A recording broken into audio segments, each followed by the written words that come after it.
Querétaro está situado a 221 kilómetros del Distrito Federal de México.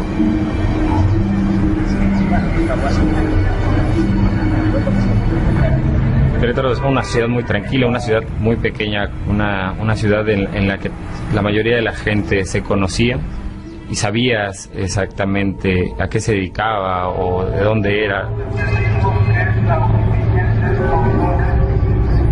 La sociedad está muy arraigada en la cuestión religiosa. Es una sociedad en la que ellos viven mucho el catolicismo. Por la cercanía de Querétaro al DF y buscando una mejor calidad de vida, muchas familias jóvenes deciden radicarse en esta ciudad en los 80.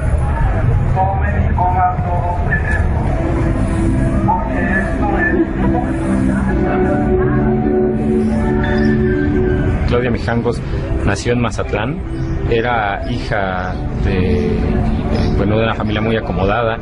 Sus padres fallecen y le dejan una herencia a Claudia, una herencia muy onerosa. Ella en ese momento ya estaba casada con Alfredo Castaño. Ella con 3 hijos, que es Claudia, Ana Belén y Alfredo, de 11, 9 y 6 años.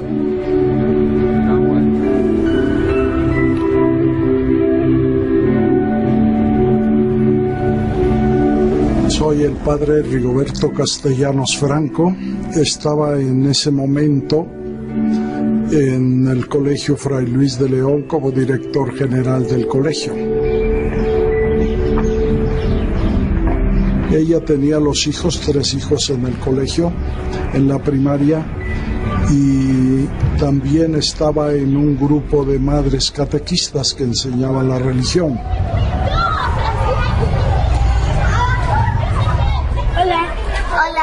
Oye, ¿quieres venir a dormir a mi casa el domingo? Pues le tengo que preguntar a mi mamá. Se comportaba como una madre cariñosa con sus hijos, tranquila y normal, o sea, no se notaba ninguna cosa anormal en ella a simple vista.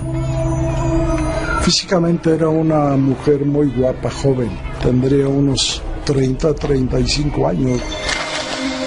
Antes de casarse y de formar su familia, Claudia Mijangos es elegida reina de la belleza en su natal Mazatlán. Una vez que se establece en Querétaro, abre una tienda de ropa exclusiva para mujeres.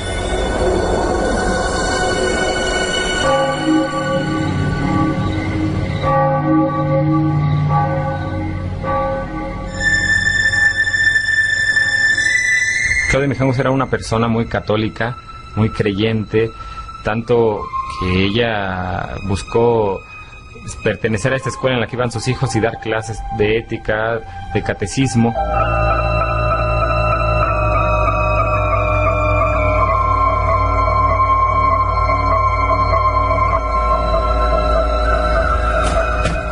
¡Claudia! ¡Ábreme! ¡Pinche loca! ¡Ni se te ocurre tocar mis cosas, pendeja!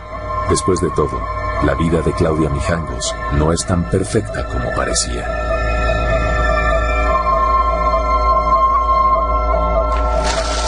A mí me tocó atender al señor Alfredo Castaño y a la señora Claudia Mijangos. Como terapeuta de pareja los atendí. Ellos tienen una lucha de poder, uno trata de imponerse al otro y ceder significa estar uno sometido al otro y por eso se niegan a ponerse en la posición de ceder.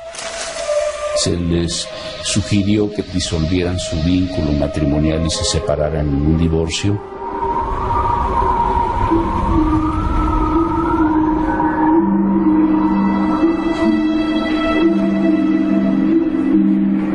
Nadie puede reprocharme nada. Yo he cumplido con todas mis obligaciones y lo único que pido es que anulen este matrimonio. Usted no sabe lo que es vivir con ese hombre. Piensa en mis hijos y en si... Pues ella estaba buscando la anulación de su matrimonio por la iglesia y en esas pláticas me di yo cuenta que se convertía en otra persona, o sea, ella no era ella normalmente. ¡Usted no entiende nada!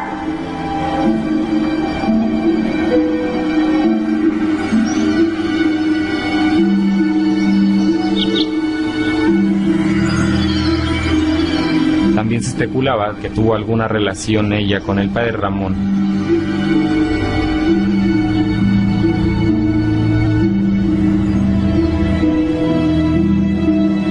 El padre Ramón era el encargado de la catequesis ahí en el colegio, en primaria.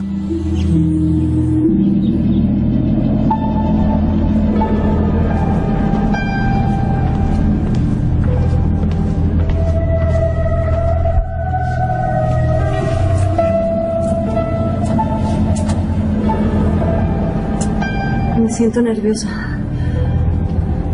Intenté reconciliarme con mi marido, pero no puedo, no quiero estar con él. Él no me entiende. No me entiende como usted. Porque usted lo hace, ¿cierto? Yo sé que lo hace. El padre Ramón era un tipazo. Era un hombre de 1,90, ojos azules, un tipazo, ¿no? ¿De verdad lo hago? ¿Ella estaba enamorada? Pues seguramente que sí. Ella lo seguía, ella lo buscaba. Él y yo hablamos mucho, sobre todo. Le digo yo, ¿te citaste con ella en la oficina? Y me dijo, no, yo no tengo miedo a la verdad.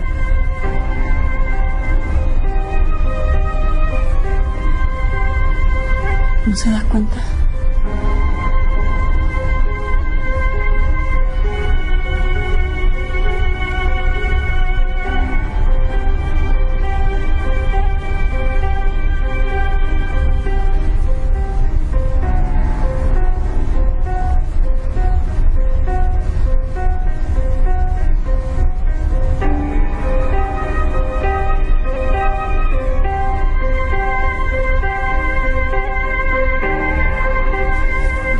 Usted no se da cuenta.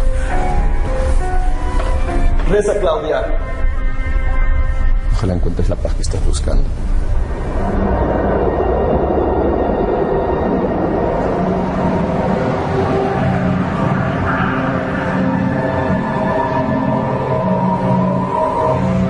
Yo le dije a su esposo, pues yo creo es que usted debe tener la custodia de los niños, no ella. Él estaba peleando la custodia, pero normalmente la custodia siempre se la dan a la mujer. Mucho les ha herido. Los niños. Sus víctimas. Ella veía cosas, demonios, ángeles, decía cosas incoherentes y realmente se descomponía psicológicamente. En Querétaro, México, Claudia Mijangos y Alfredo Castaño, una joven pareja con 3 hijos pequeños, rompen su matrimonio. ¡Ábreme! Una y otra vez, Alfredo busca una reconciliación.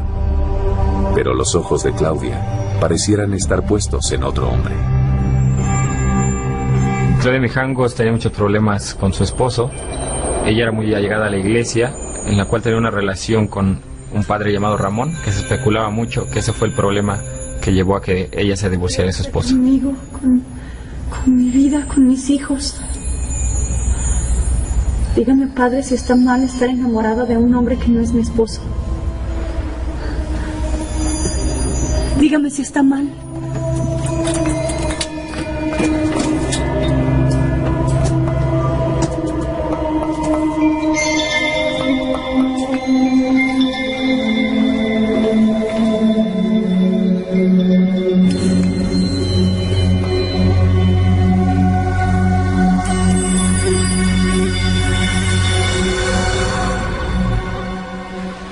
Mi nombre es Adriana Vilchis y yo fui la mejor amiga de Claudia María. Yo iba en el colegio Fray Luis de León y bueno, ella llegó de Mazatlán en tercero de primaria y ahí fue cuando la conocí. Siempre estábamos en actividades, en bailables, en clases de música, en clases de coro.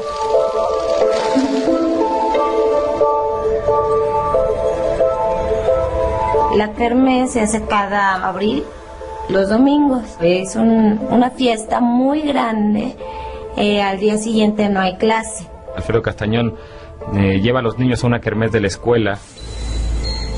¿Me estás diciendo loca? Cuando regresa, Él trata de hablar con ella para volver a regresar, vuelven a discutir. Claudia, hazlo por los niños. Ahora resulta que te importan mucho los niños. Pues no puedo. No puedo. Mi corazón le pertenece a alguien que está en un plano mucho más elevado que tú. Muchas parejas se separan en un divorcio y como siguen unidas emocionalmente, después siguen peleando por los hijos. Ya deberíamos ir todos juntos. Vamos a llevar a los niños con el doctor Flores. Vamos todos. Me están haciendo loca. Yo los vi en el consultorio discutir violentamente, con gritos, iban alzando la voz ella, él, en forma simultánea, se llegaban a ofender con palabras hirientes. Me voy a llevar a los niños ahorita. No, tú no te llevas a nadie de esta casa. ¡Lárgate! ¡Lárgate!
¿Se fijaría en mi padre? Así, si no fuera sacerdote, se fijaría en mí. Claudia, tú entiendes que la iglesia jamás me permitiría eso. No lo entiendo. Si las circunstancias fueran otras, la historia sería diferente.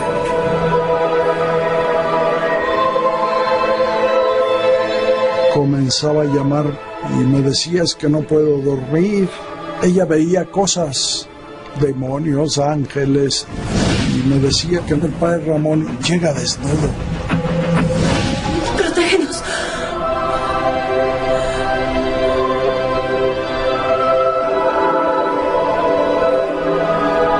Préstame atención.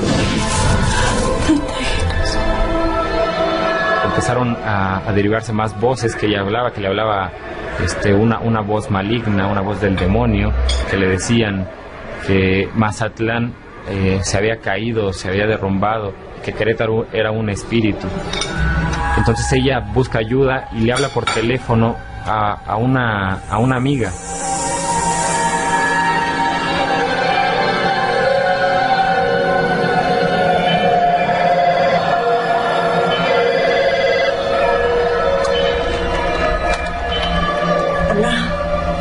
Mazatlán ha desaparecido. Claudia, ¿eres tú? No queda nada. ¿Qué dices? Todos están muertos. ¿Quiénes están muertos? Todos. Claudia, cálmate, no pasa nada. Mañana temprano voy a verte.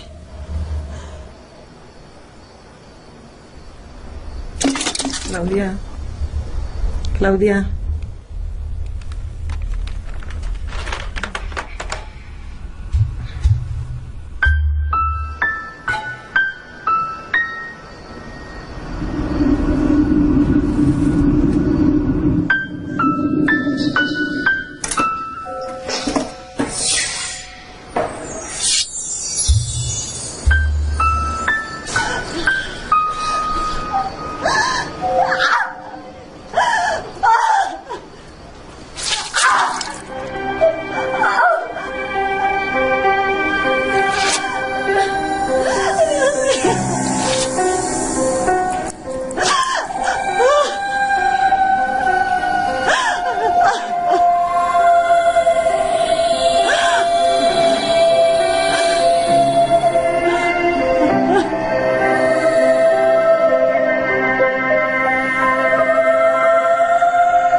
las 8 de la mañana, llega Verónica, la amiga a la que le había hablado Claudia, a las 4 de la mañana.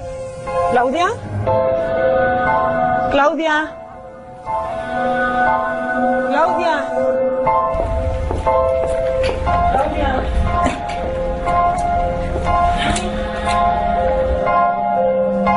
¿Claudia?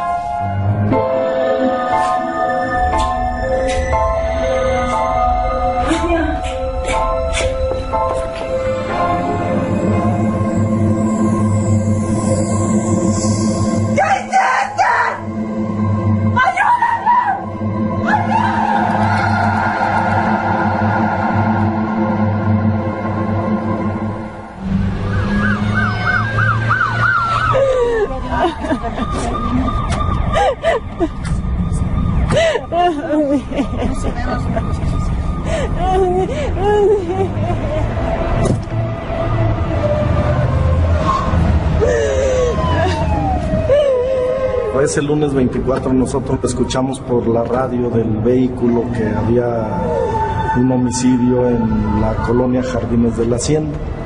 Por tal situación nos dirigimos a dicho lugar para ver de qué se trataba. Llegamos a la casa, había la puerta abierta, no había violencia en las chapas ni nada de esto, porque tenemos que ver sus medios de acceso para ver si estaban preservados, si había algún tipo de maniobras de que haya sido violentado. Cuando se hace el llamado a la gente del Ministerio Público, les decían que en el lugar del hecho se encontraba una persona o varias personas lesionadas o muertas, no sabía. Nos trasladamos con la gente del Ministerio Público para poder nosotros empezar a hacer nuestro trabajo criminalístico. Fuimos tomando fotografías, fuimos haciendo un croquis, que es otro medio de fijación, fuimos escribiendo o narrando lo que estábamos viendo.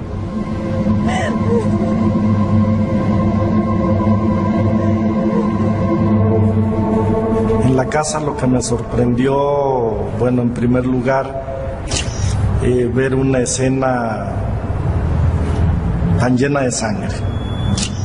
Sí me impactó porque pues solo lo había visto en películas. Fue sangre, sangre y más sangre. Al momento que ingreso y ver sangre desde la parte baja de la casa y en la parte superior, en ese momento mi mente empieza a trabajar rápidamente para imaginar qué fue lo que pasó. Cuando nosotros llegamos a un lugar de hecho, tenemos que hacer ya una investigación en lo corto. Que pudo haber intervenido un tercero, por supuesto que lo tenemos que pensar. En ese momento no pensamos el quién, sino el cómo sucedieron los hechos. Tratamos de ver todos los elementos para ver qué desarrollo se fue presentando, para después poder reunir todos los elementos, todos los indicios y todas las evidencias para poder tratar de identificar, en primer lugar, a las víctimas y segundo, al victimario o victimarios en el caso que lo hubiera. Preguntábamos, bueno, ¿por dónde empezamos? Porque no sabíamos, por la gran cantidad de indicios, encontramos objetos volteados, que es lo que nos quiere decir que hubo algún tipo de intercambio defensivo en el lugar del hecho, entre varias personas o una sola persona. En el momento las autoridades piensan que alguien había ido a asesinar a Claudia.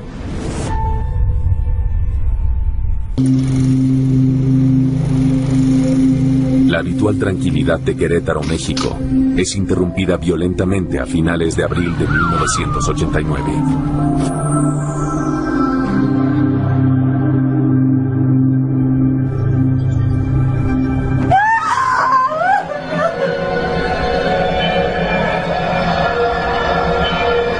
Pues si tuviera que utilizar una palabra para dar una descripción y que esta palabra fuera suficiente, yo diría que era una escena dantesca.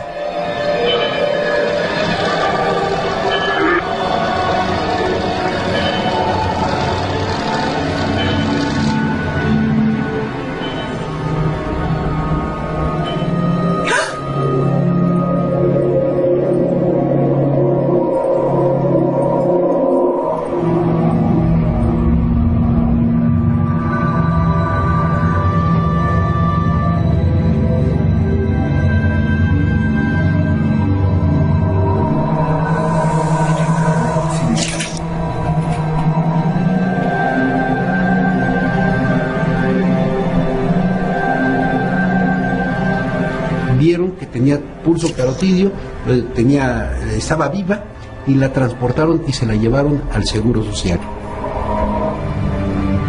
Y tenía unas lesiones muy superficiales en la cara anterior de ambas muñecas, aproximadamente 2 o 3 en cada una, pero realmente fueron lesiones sin mayor complicación. Claudia Mijangos es trasladada al hospital del Seguro Social en estado de shock. Su marido, en tanto, se presenta a declarar ante el Ministerio Público de la ciudad.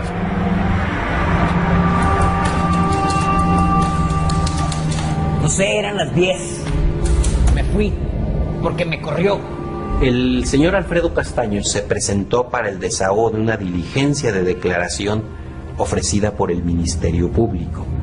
Él se apreciaba serio, poco sociable, más bien como muy ensimismado y no hablando más de aquello que se le preguntara, ni socializando con más personas. Quiero ver a mis hijos. ¿Qué falta? Esto corrió como un reguero de pólvora y había señoras dando el apoyo a Claudia Mijangos porque decían que el papá era el homicida.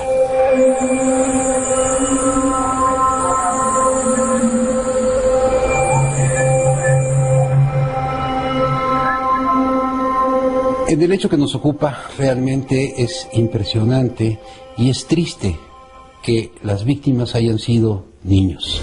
Pero uno, en calidad de investigador, tiene que hacer a un lado la sensibilidad, no enfriarse, no ser indiferente, pero sí tratar de establecer todos los elementos que permitan identificar al agresor.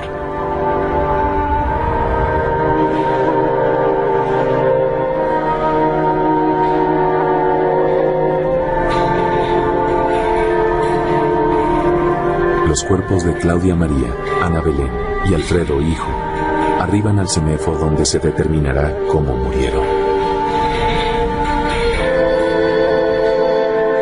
La causa de la muerte de los 3 menores es lo que nosotros llamamos un choque hipovolémico por pérdida de sangre.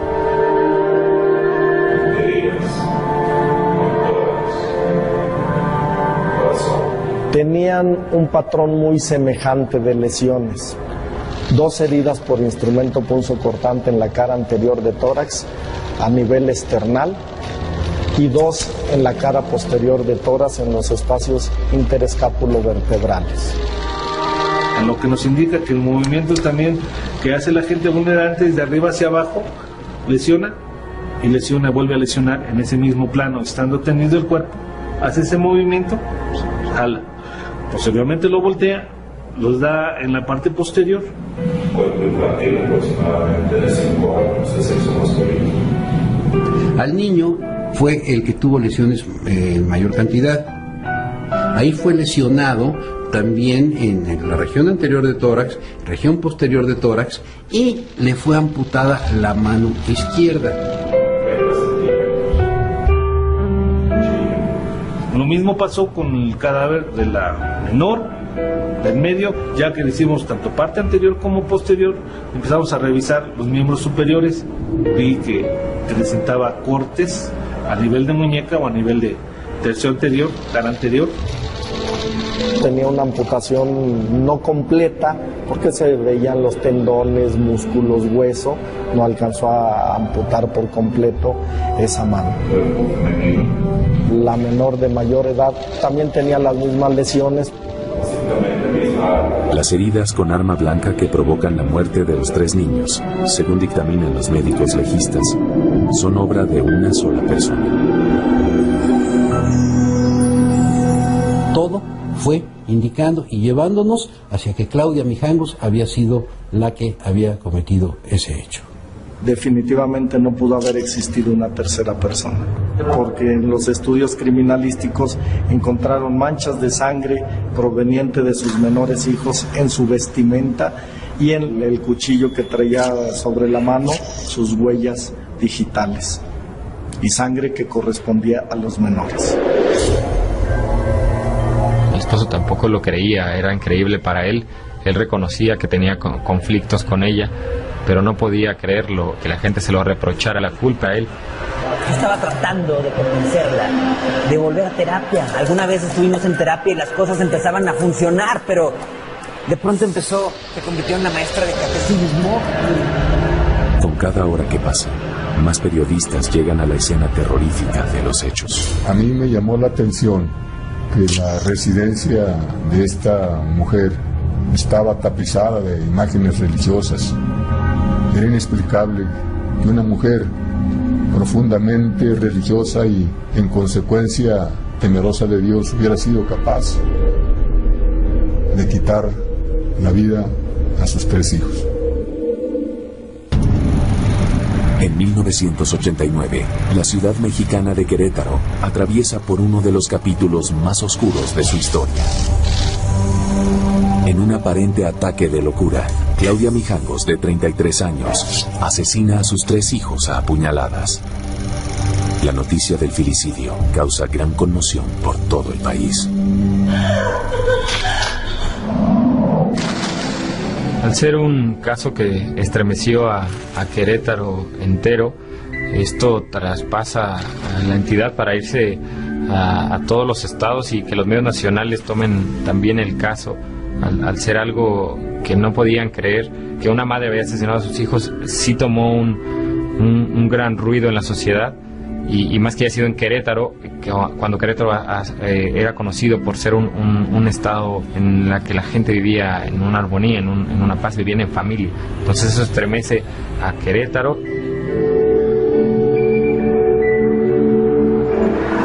Lo que pasó en la escuela cuando nos enteramos de este suceso fue una conmoción muy grande. Hubo muchísimo llanto, histeria, llantos muy muy fuertes, y como empezaron a circular los periódicos, las imágenes eran demasiado explícitas, no dejaban nada a la imaginación.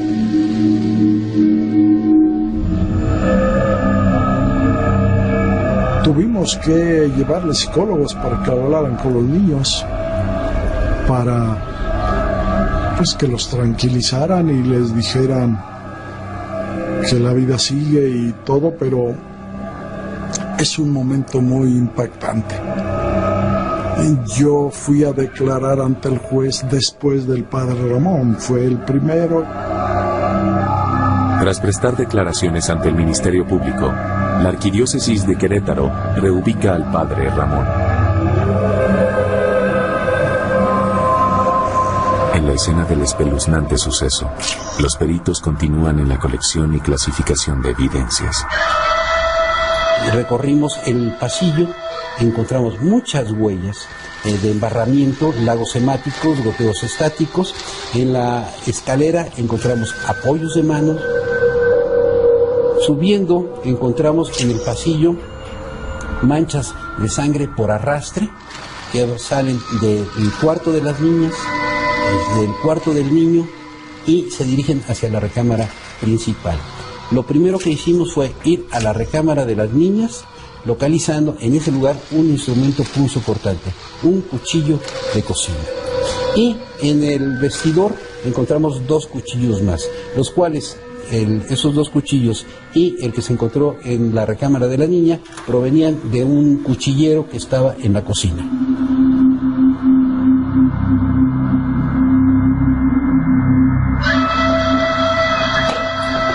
Pensamos que por lo menos habría de unos 6, 8, 9 litros de sangre esparcidos en todo lo que fueron habitaciones, en todo lo que fue la planta baja. Recibo yo la orden del procurador también para acudir al Seguro Social para entrevistar a Claudia Mijangos. ¿Y cuál sería mi sorpresa? Ya los periodistas habían tomado fotografías de Claudia Mijangos. Estaba sedada y estaba amarrada a la cama. Una vez que Claudia Mijangos da señales de recuperar la conciencia, los agentes del Ministerio Público dan inicio a los interrogatorios. Ella estaba incoherente. Ella no daba todavía respuestas coherentes. Pasaba un momento cuando comenzaba a angustiarse precisamente para ir a recoger a sus hijos, que decía que estaban en la escuela y que lo estaban esperando. Le pregunté que si sabía por qué estaba en el seguro. Me dijo, pues quiero suponer que estoy enferma. ¿Dónde están sus hijos ahora? Están dormidos, están en sus camas. Yo los tengo que despertar. Yo les tengo que hacer su desayuno. No me hablen todos al mismo tiempo. No me hablen todos al mismo tiempo. ¿Cómo mató a sus hijos?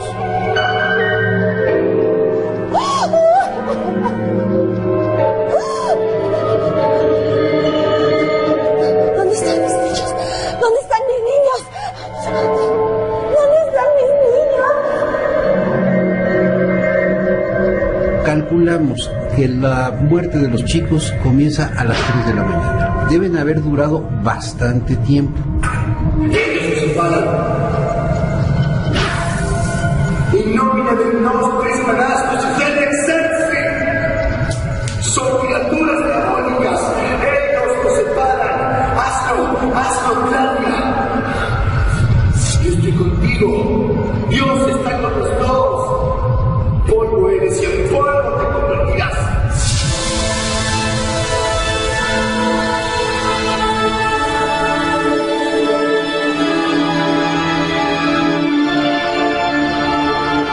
Criminalísticamente se estableció que primeramente a quien ataca y lesiona es al menor de 6 años de edad. ¿Qué? Lo puse boca abajo. No quería que me viera. No, mamá. No quería.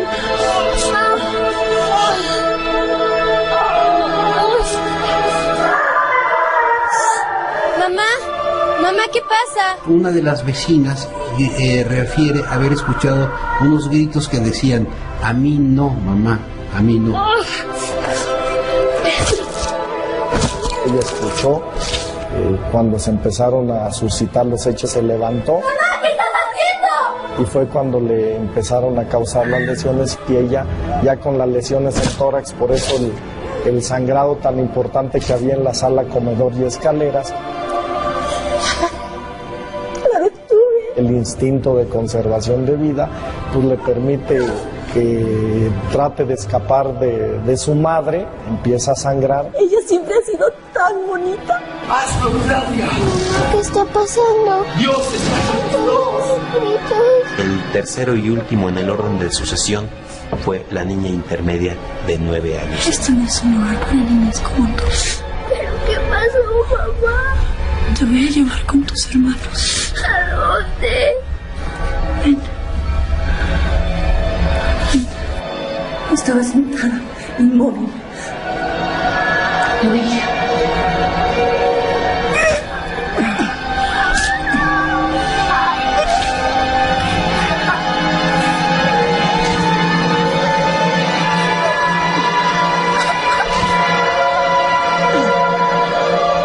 Durante el periodo de crisis desarrolla mucha actividad, pero al momento en que tal crisis va pasando, también hay un debilitamiento, hay un cansancio y posiblemente ella, por todo el esfuerzo desplegado, ya no tuvo la fuerza suficiente para causarse lesiones que le hubiesen producido un mayor daño o la misma muerte.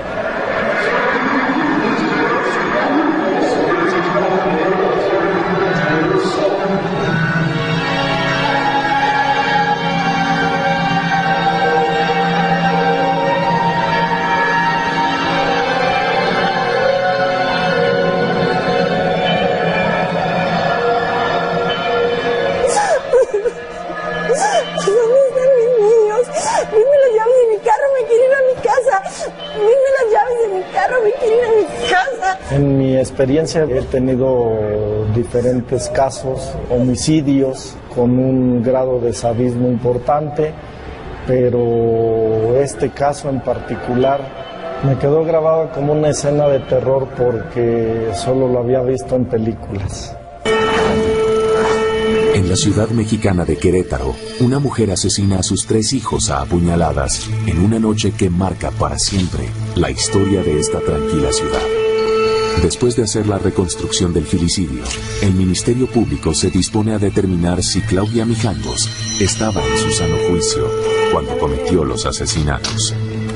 Ya, dame las llaves de mi carro. La sociedad en sí quería que Claudia Mijangos fuera sentenciada.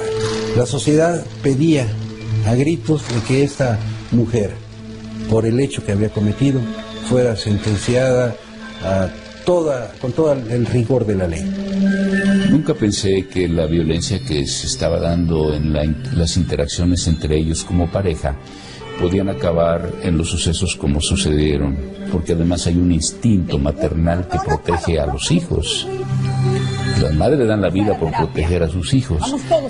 Estos hechos se debieron a un fenómeno que nada tiene que ver con su conducta como madre. ¡Tan egoísta!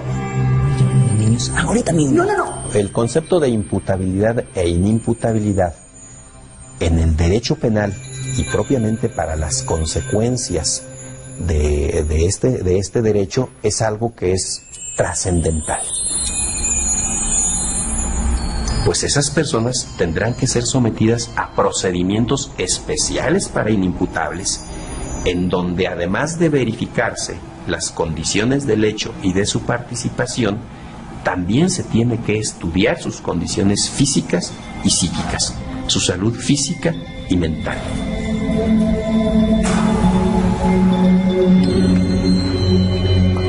Mi intervención en el caso fue a instancias del gobierno del estado.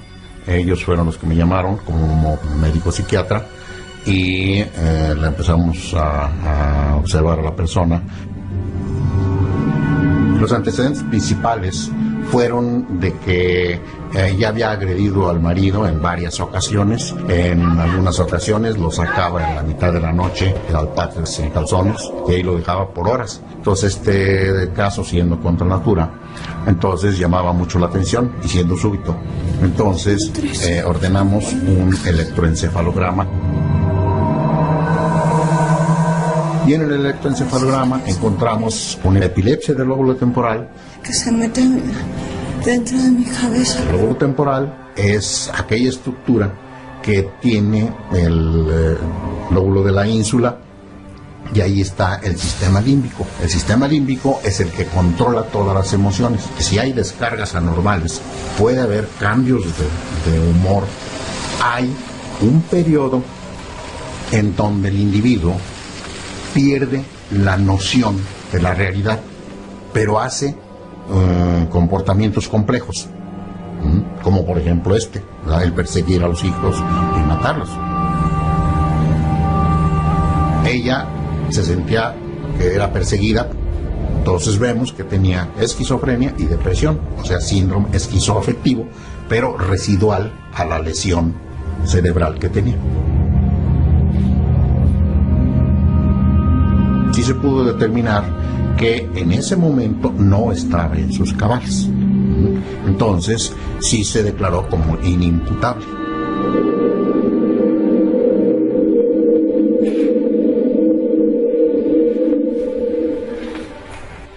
A la señora le dictaron una sentencia ya dentro del procedimiento especial para inimputables de una medida de seguridad de 30 años de duración. Nunca se confirmó que ella tuvo una relación con el padre Ramón.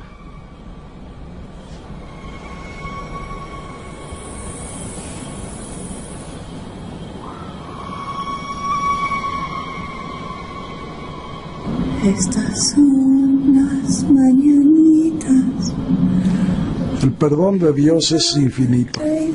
Además, yo creo que ella lo que hizo, lo hizo sin darse cuenta, o sea, en plena conciencia.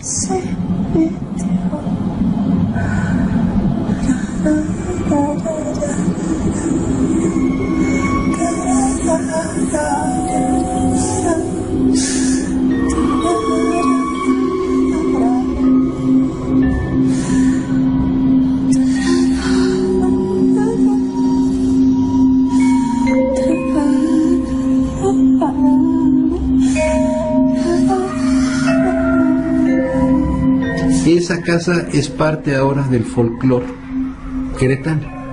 Mucha gente va a ver la casa de Claudia Mijangos. Conozcan la casa de la Corregidora, los Arcos de Querétaro y la casa de Claudia Mijangos.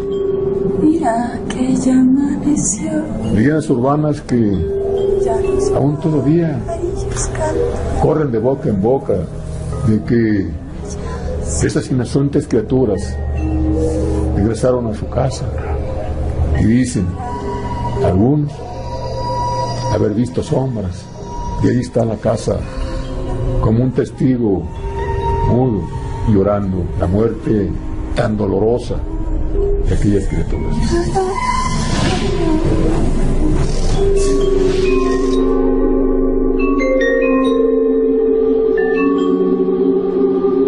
El que me aborrece a mí, también a mi padre aborrece.